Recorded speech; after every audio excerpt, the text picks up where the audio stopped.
One of the most interesting topics that has been being discussed about for the past 100 years is the NCAA, the National College Athletic Association. The NCAA plays roles in an abundance amount of student athletes and their futures, whether it is prolonging their careers in professional sports or just a collegiate level. The NCAA has been a part of a ton of problems in the past year, not just on the student athletes, but about money problems as well. A huge question that has been asked way too many times is why are the athletes not being paid for all the money that they help contribute to their school?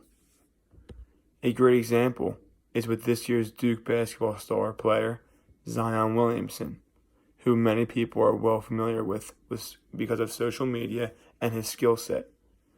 Zion got injured in one of the most viewed basketball games of all time and was not sure if he should risk coming back to play for the school, risking things for his future professional time. According to author Engel, to continue to risk his future in an unjust system that doesn't allow him to be compensated just doesn't make sense. This made many think that Williamson shouldn't come back and risk getting hurt again, then ruining his professional career, which is so promising as he is projected to be the number 1 overall pick. These athletes are truly treated unfairly, and the NCAA should do a better job either compensating them or setting them up for a better future. Many people are trying to argue that the NCAA is using these student athletes just to make more popularity for themselves and higher ratings for the NCAA sports. Most athletes set themselves up for their future professional lives. The NCAA only guides them with getting their names out there. The amount of merchandise and ticket sales that the student athletes produce for these schools are off the charts and are well overlooked.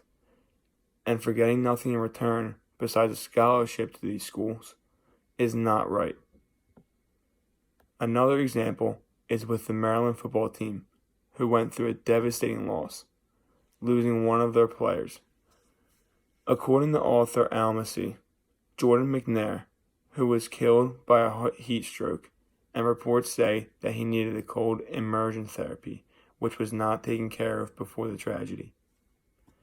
More than an hour passed before a University of Maryland football trainer called 911 after a player, who later died, first showed symptoms of a heat stroke. The NCAA should have acted of this immediately and make sure all universities have better treatment for their athletes. If the NCAA ever allows another university to lose the life of one of their student athletes again, there will be many arguments and fellow relationships following whether or not parents want their kids to play for this association. The fact that McNair's family had to go through such a tragedy of losing their son because of his school did not treat him with the correct therapy for the sport he played is unacceptable and looks awful on the NCAA's part. Each individual athlete should be assigned the therapist that they need. Knowing each player's health issues is very important and has been overlooked since the NCAA has begun. Health is one of the key factors to guiding these student athletes to the place that they want to go after the collegiate level.